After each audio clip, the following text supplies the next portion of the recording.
Good morning. Today I have a new friend to introduce you to, Keri Eichberger. Is that right? Did I say that That's correctly? right. Okay.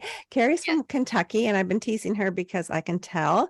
And and it's a beautiful thing. So God made us all unique, and it's wonderful. Keri is an author and a mother of five, right? My Yes, you got okay. it. My mother had five kids too, and she said she would be so tired that she would go to bed with her ears ringing. And I never asked her what that meant. I think I was too tired of listening to it when she would say that over and over again. But she was very sympathetic when I would complain because I only have three, and that is enough.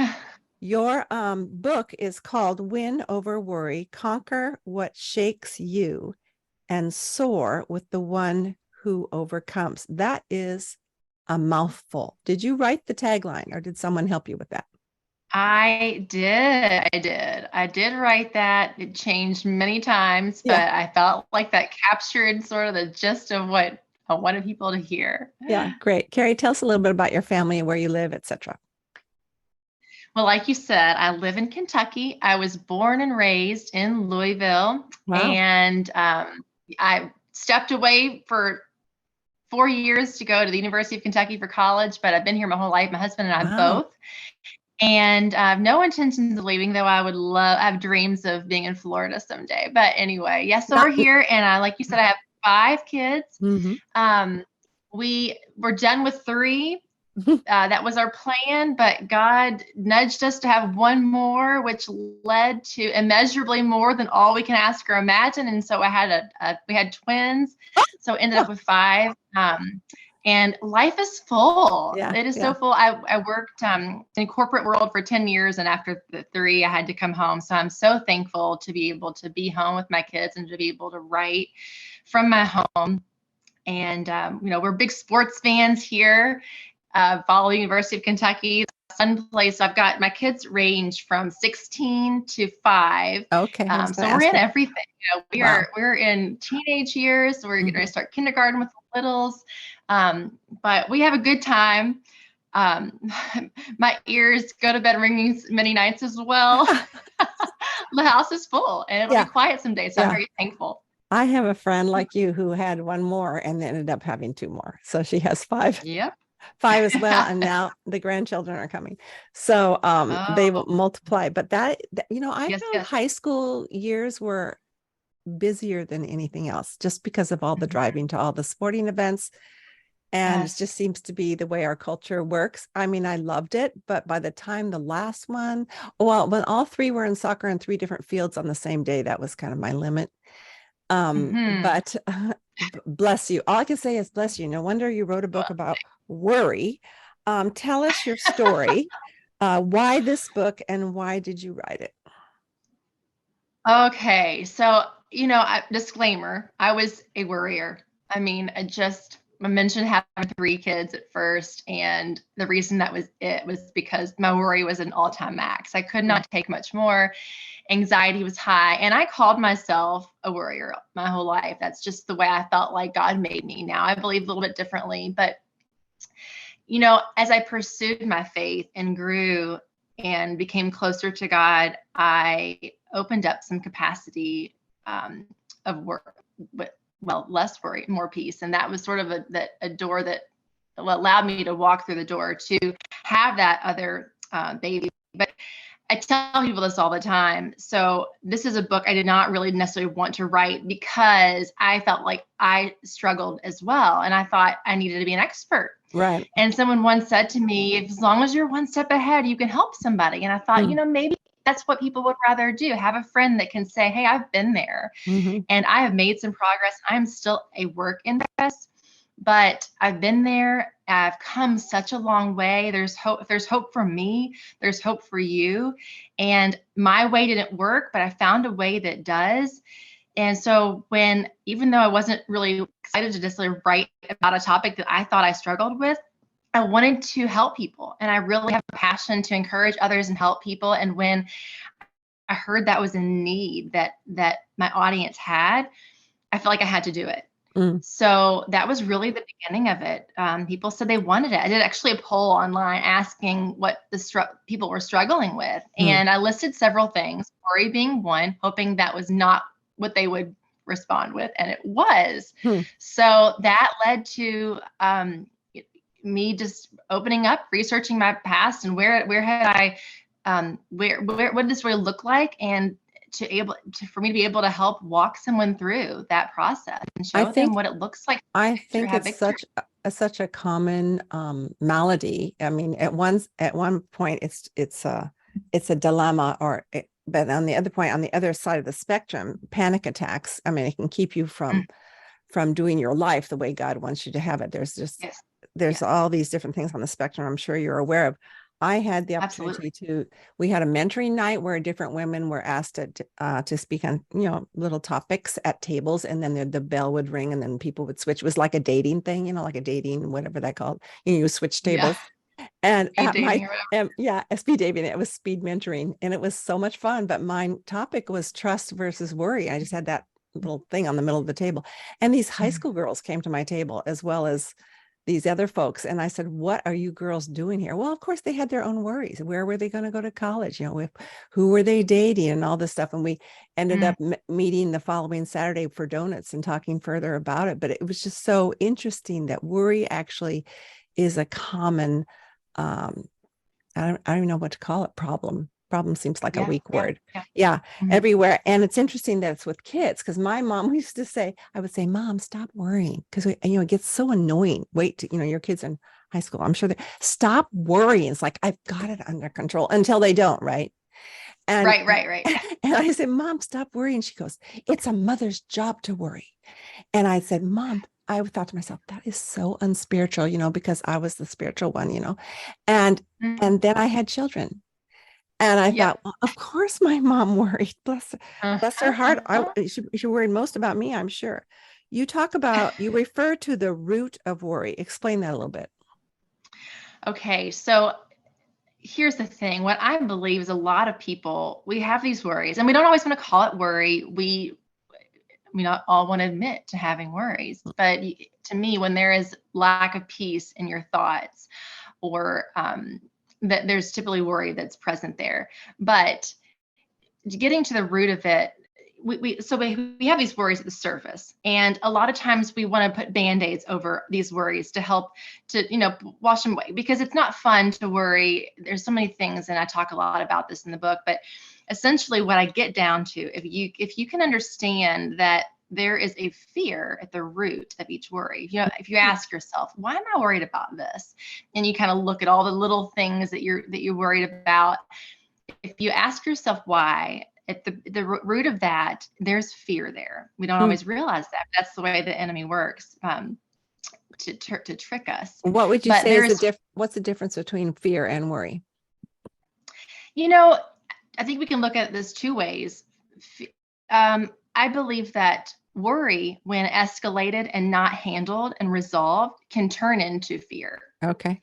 And as it snowballs and it gets bigger, and the way that and then I also believe that at the root of the worry, there is a deeper rooted fear.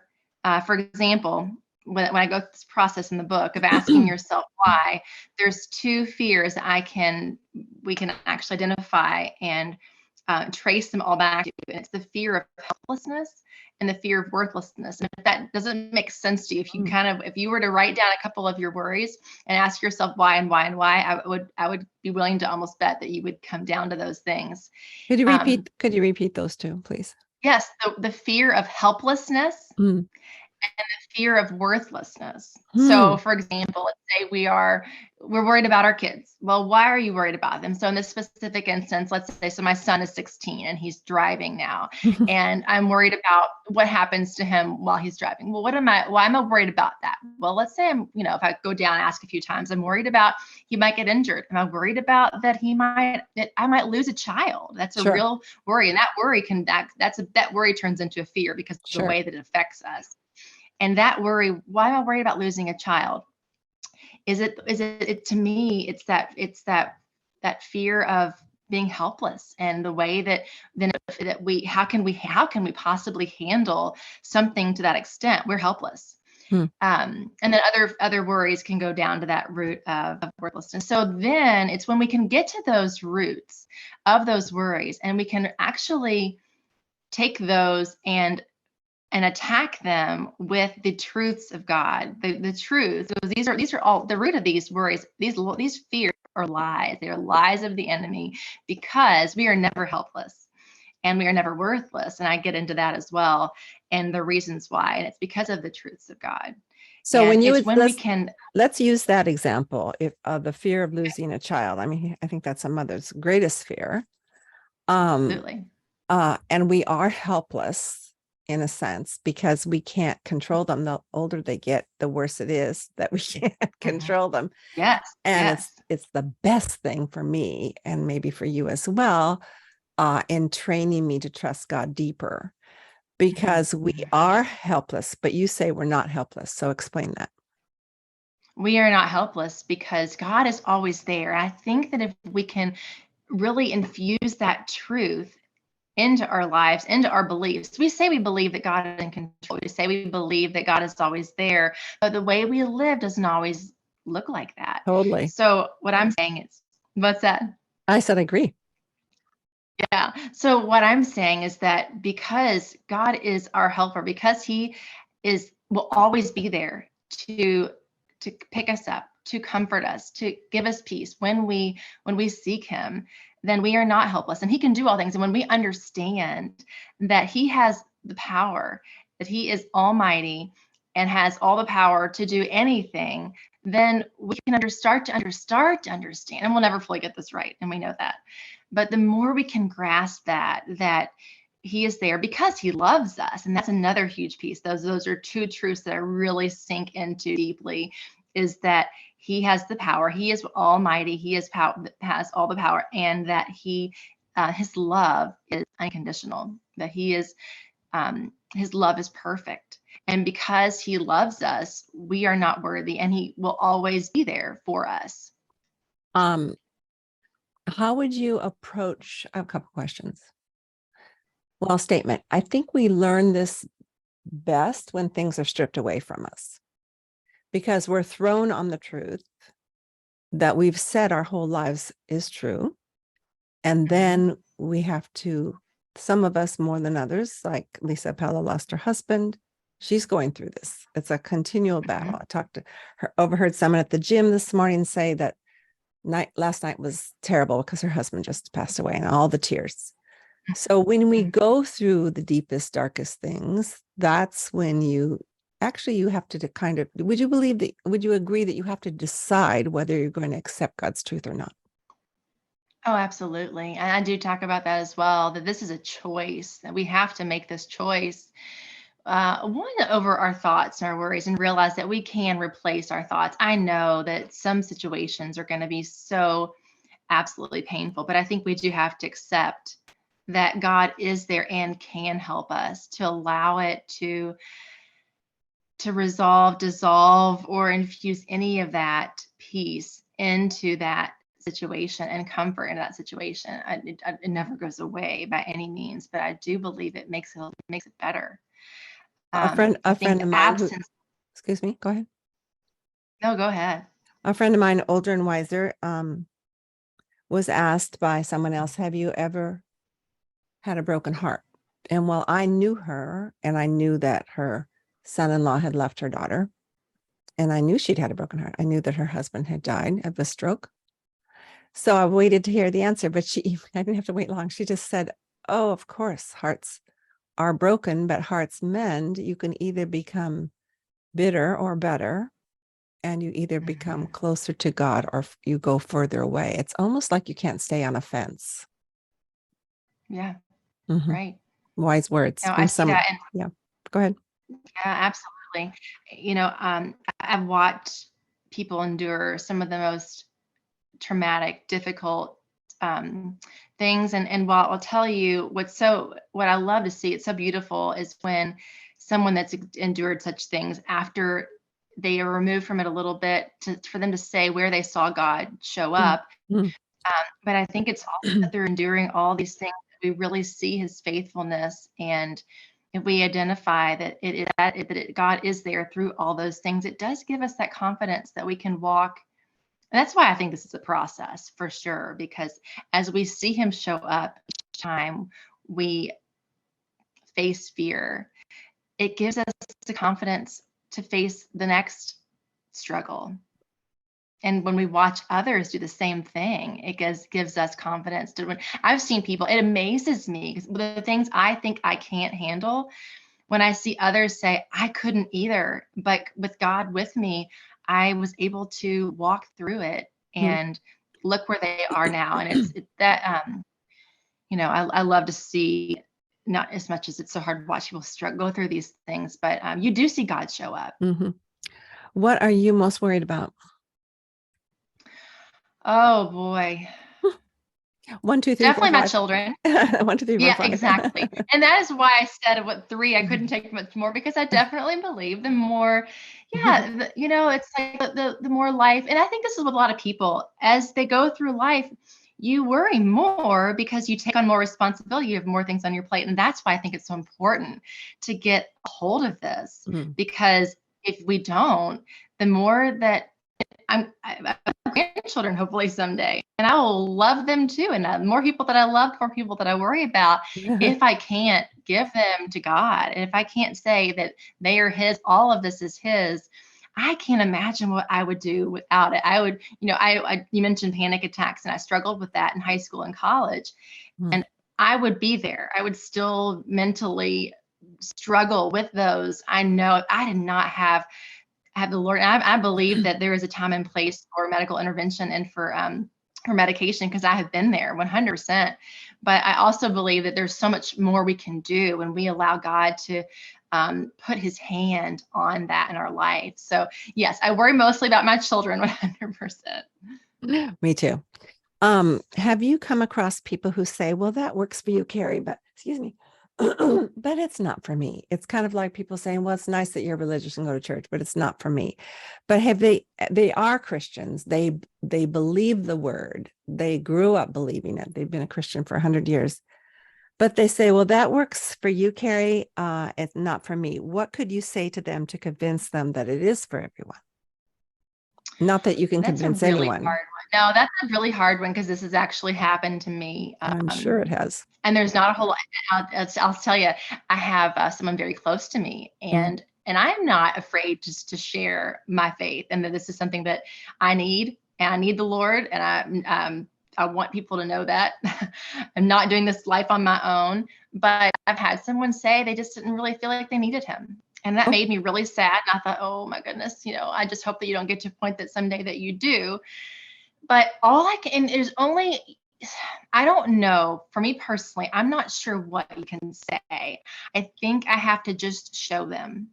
And that's because I can tell them, but I really think it's important that I continue to say, I'm not doing this on my own, and I do struggle, but this is how I'm getting through. So I think it's important to keep being open about, and to relate, and not act like I have it all together, but that I don't. But the way I'm getting through is that people have asked me before, how do you manage 5 kids? Like, how do you do it?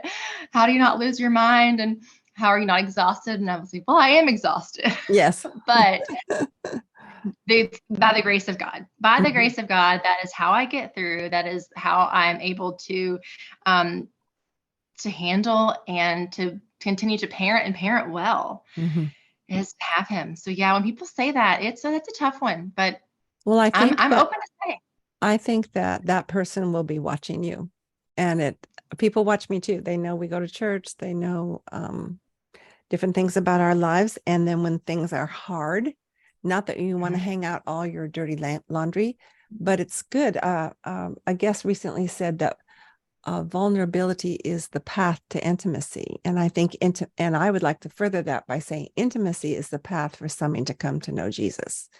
Because if they know how rough things are, and that you're inviting Jesus in to give you His peace, because we can't do it on our own, whatever it is God's given us, whether we're single or whether we have multiple children or we've lost our job or our health. That could be actually the hardest thing, I think, because it's hard. Like when you don't get a good night's sleep, the rest of the day is awful.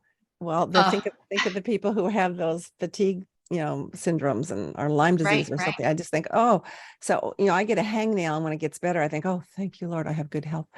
because I'm kind of a wimp. But I have prayed at times, Lord, if you want to give me cancer or something hard so that this person will get saved by watching the grace of God in my life. But then he reminds me that I'm a wimp when it comes to pain. So far, he has not answered that prayer. But I think it is important, Keri, for you to continue to just say it the way you are doing it. Just be yourself. And when days are hard, let them know that too, because they're testing God. They're not testing you. And and I think another dilemma of the century is not just worry, but it's self-reliance and independence. And people worship their talent, and they do well. And it's like Psalm 73. If you're familiar with that, where whoever, I don't think it was David, but whoever wrote that was going on and on about how these wicked people are prospering, and it's just not fair. And it isn't. It isn't. Right. And so those people don't rely on God. And then at the end goes, but as for me, it is good for me that I rely on the Lord. Do people worry more now than 100 years ago, do you think? Have you done any research like that? I haven't done any research like that. Yeah, it's funny. You were talking to me about how people have been writing about this, it seems frequently lately. And I think that when we go through certain things and the times, and one being, the pandemic several years ago, I think worry was an all-time high. And that is when I was writing. The majority of this actually started the idea before. Wow. Because that was just something that I personally struggled with. But then people were coming out of the woodwork, and I was sort of anxious to get this out there, this message needs to be received right now. But I do think it seems when the world goes through more trying times, that is when I think worry is at a high. And I can't speak to 100 years ago. I know there was much that I think history keeps repeating itself, and there's more struggles, but it just seems to me that as we are more connected and our awareness is so high of all that's going on in the world, I do feel like people are more anxious and the world just gets faster. So I think this is something that is becoming bigger and more prevalent in our society these days. I really do. Yeah, you mentioned speed and connectedness. And I think that because then we hear about the disasters quicker. Yes. Because we're so connected. And it's interesting to me because I look back, my parents were a product of the Depression, and they wouldn't think of being worried about the things we worry about because that's just a matter of getting food on the table. That was a worry. Right. But that just seemed, it's like people these days, why are you worried about that? You have food. Most people, the people I know have a job. Well, not everybody, but most people. And so you kind of want to dismiss it as being too minimal, but that's not what God calls us to do. God calls us to listen to their anxiety and point them back to God. We can't heal them, but we can bring them to the healer. Who are some of the biggest worry warts in the Bible, do you think?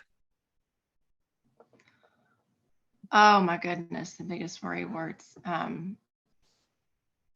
It's funny. This is this story is overtold in the Bible, but I'm reading two books. I do this all the time. I'm reading two books simultaneously, and at the same time, these two books both are telling the story of Mary and Martha. And I thought, you hear it all the time, but I really appreciate the story every time I hear it because I can relate at different points to Mary and to Martha. Martha being, I think she's a warrior. When you say warrior, that's the first that comes to mind is a story. I mean, surely she was a warrior by trying to plan, and I can relate to that. I think that that's this world where a bunch of Marthas wanting to be Marys, and at least that's what I can see. So that's the first thing that comes to mind, because as a mom, and I'm in my home quite a bit, and I'm always scurrying around trying to take care of details. That's just the first person that came to mind. That story once again pops up.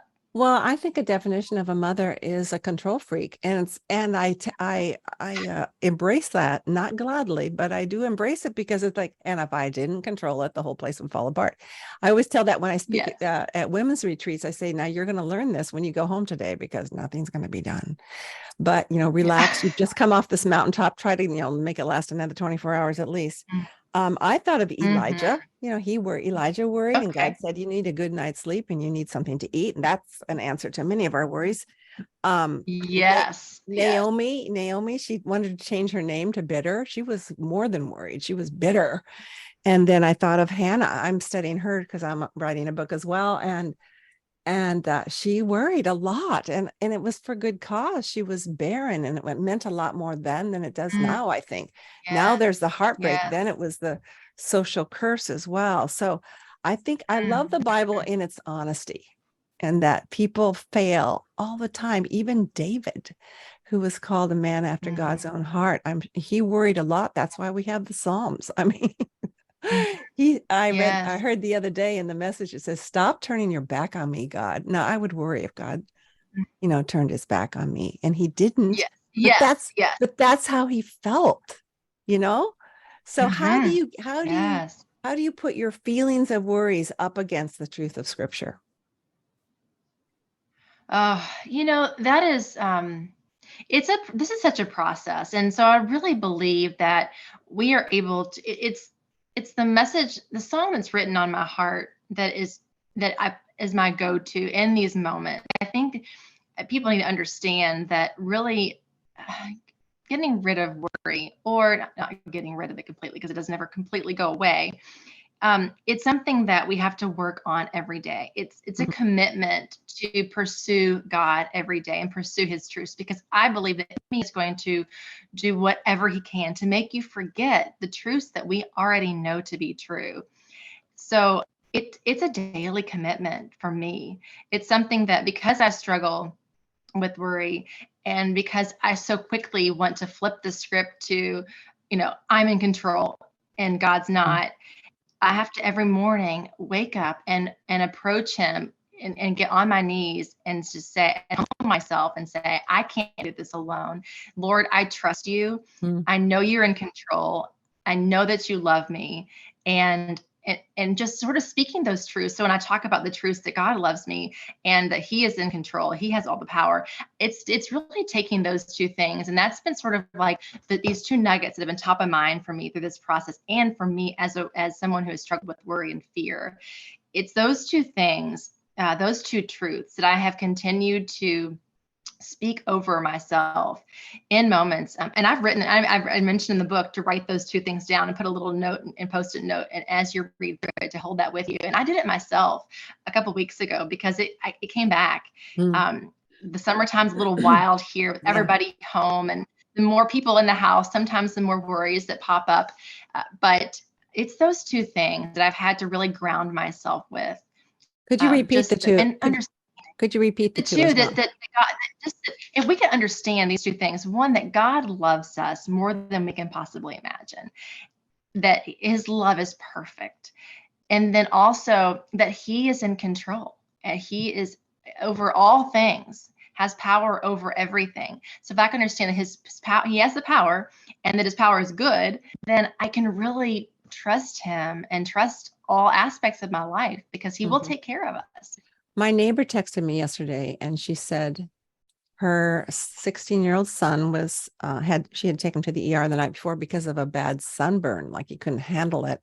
And so then today she was saying something to, or yeah, the next day she was saying something about how God was in control, and the boy said, well, if he's in control, why did he let me have sunburn?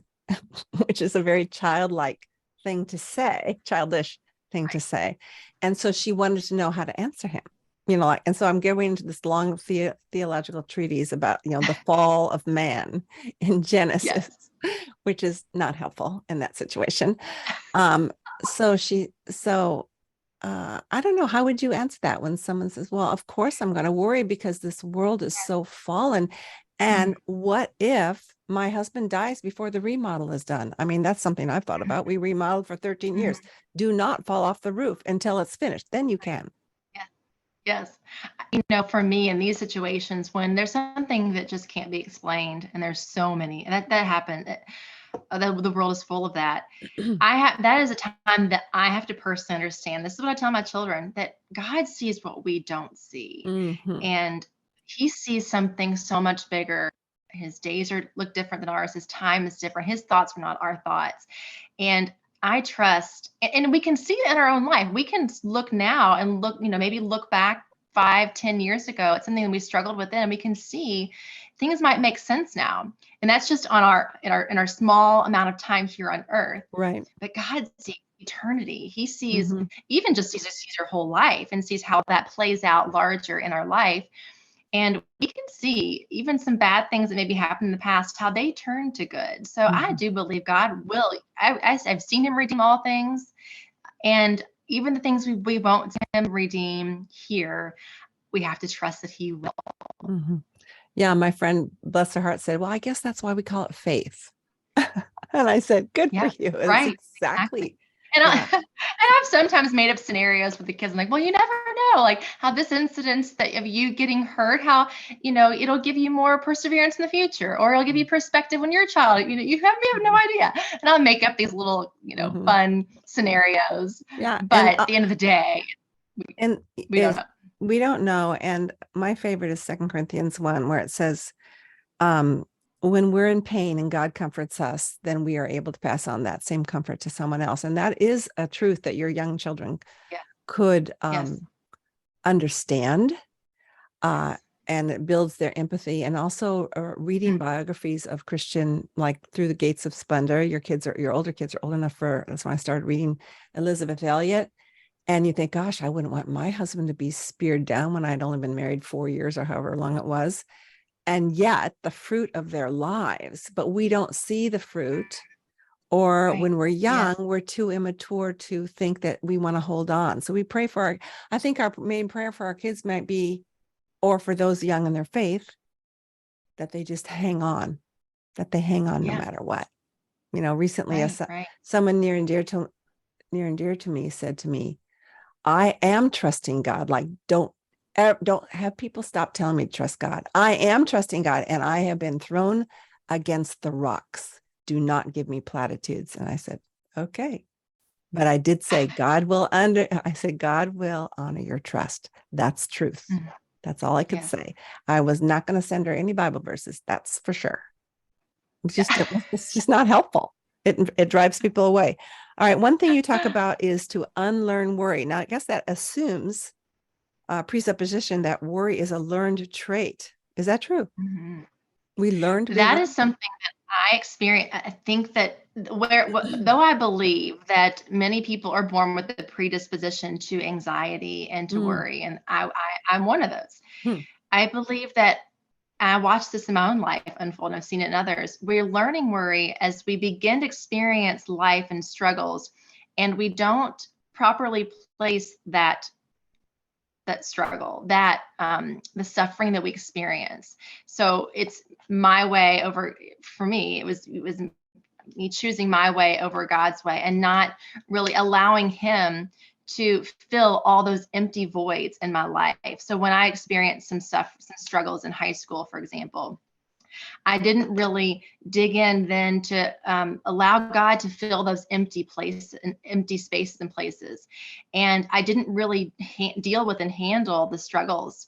And so it planted these little seeds of sort of protection and avoidance for the future for my life. And I sort of learned these coping strategies that were not healthy. And I think a lot of times we do that when we don't place our trust in God, and we misplace it and place it in ourselves or in the world. Then we're sort of learning how to handle situations in unhealthy ways that are ineffective. So basically what I'm saying is we become these warriors because we have all this, like this snowball effect of stuff we've experienced that we haven't handled the right way.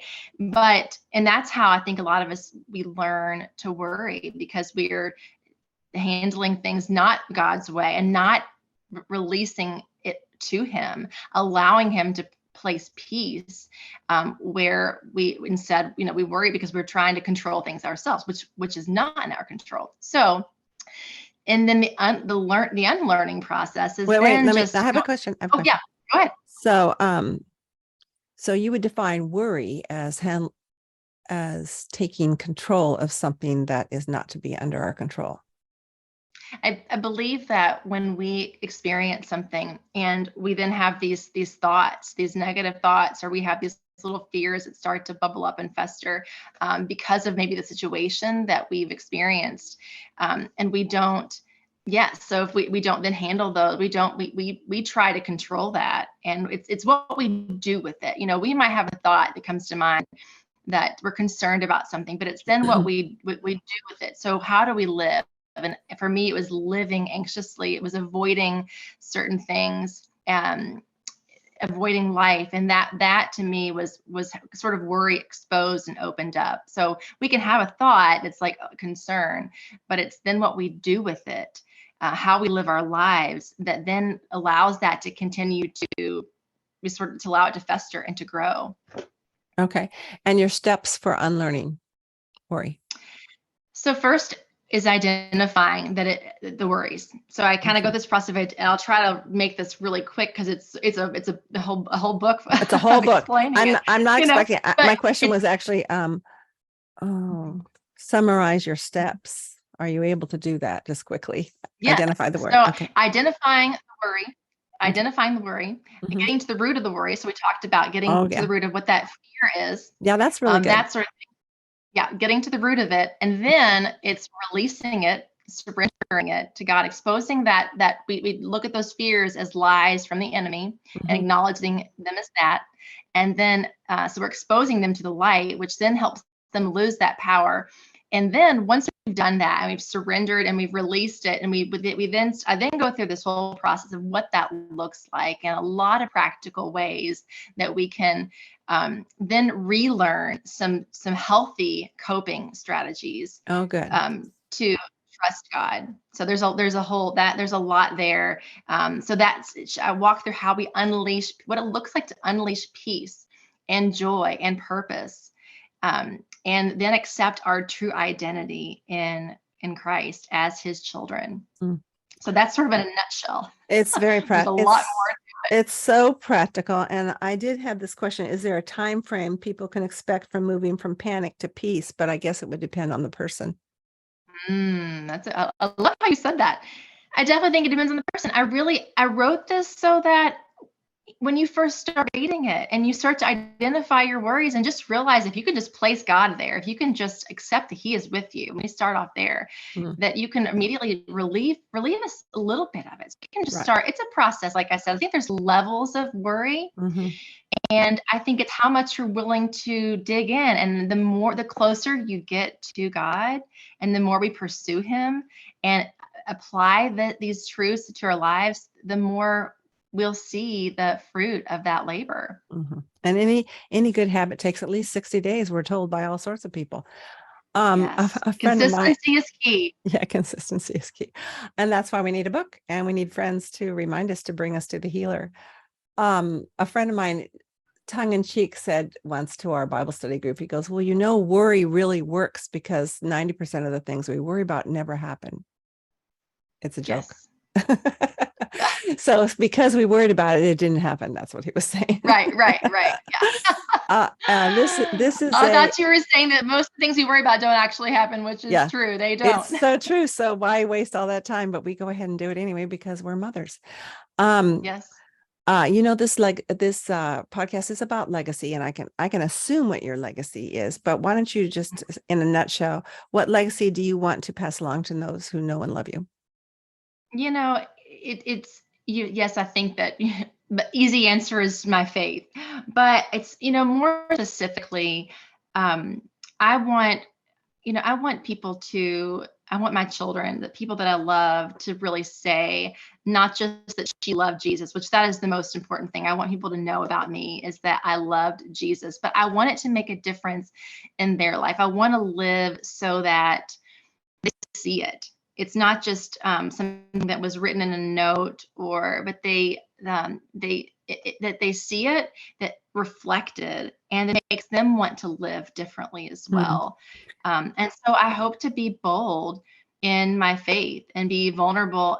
That's one thing. God gave me the gift of vulnerability, and I'm thankful for that. As much as it's a struggle at times, I want to use that to give him glory. And I just, I talked about having those, my kids, the twins.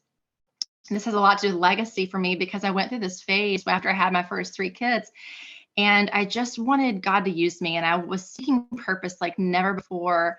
And I did this Bible study about motherhood. And it was talking about having children, and something just planted the seed, and this light bulb went off. Like, I'm not just raising children, I'm raising, like, these kingdom builders. Mhm. And I thought, gosh, I could have another child. And what if this is like, this child could then go off and do great things, and one more of God's children to add to the world, to then hopefully I can make a difference enough in their life, and teach them what it looks like to model the faith, and then exponentially multiply that. And that was genuinely the heart when I had that one more. And then when God gave me twins, Oh, I wow. was blown away. I mean, I just remember the tears that flowed that morning. Wow. God, you have so much more. Like, what are these kids going to do someday? I can't wait. Yeah. But yeah. So great. And what is your biggest challenge or obstacle to being vulnerable and having your kids and those other people in your family, or even that one gal who doesn't see a need for God? What is the biggest struggle to make sure that you are passing on that legacy? The biggest struggle for me, coincidentally, goes alongside of this book that I wrote, and it's fear, Mm. because it's something I have come so far with. But I believe that fear at times in my past held me back from doing the things that God wanted me to do.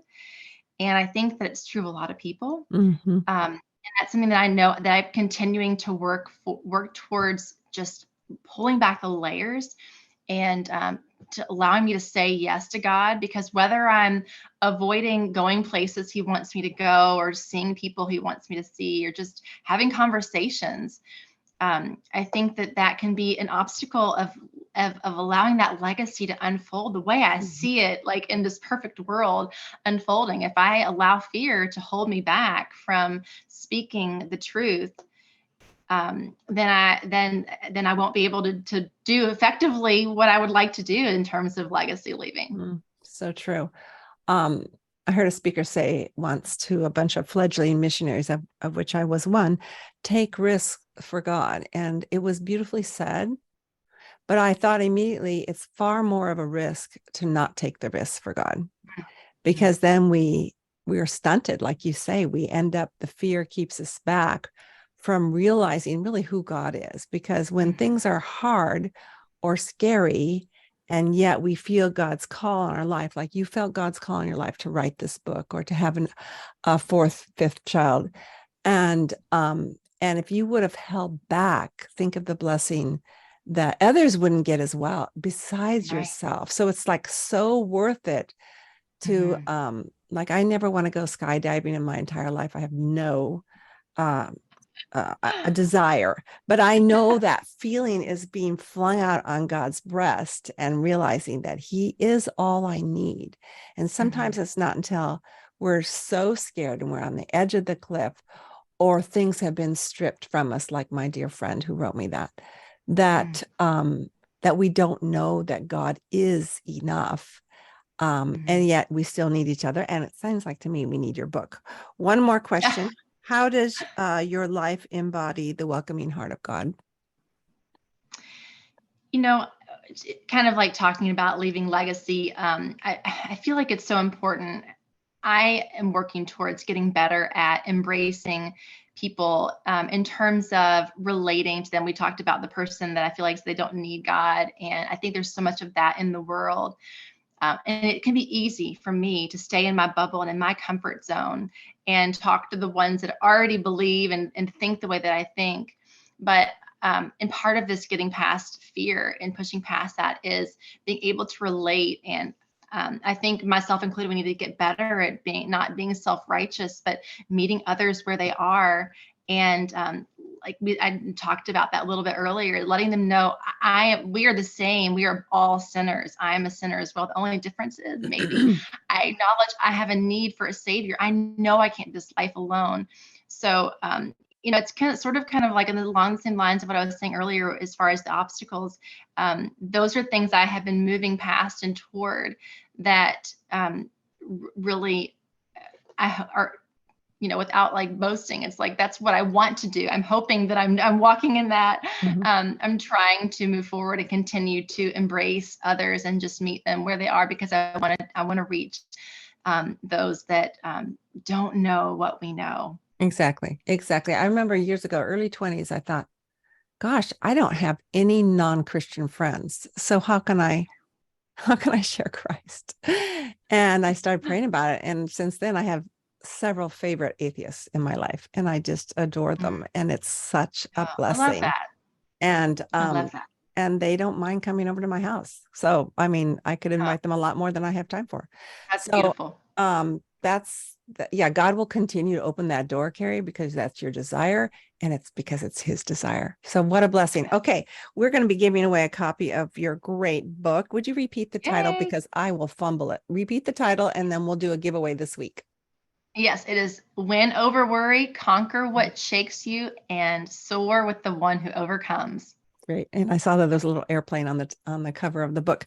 All right, leave a comment on show notes on my blog, also on Instagram or Facebook, where you'll find all these quotes this week. And Keri, you've been an absolute delight and such an encouragement. God bless you. Thank you so much.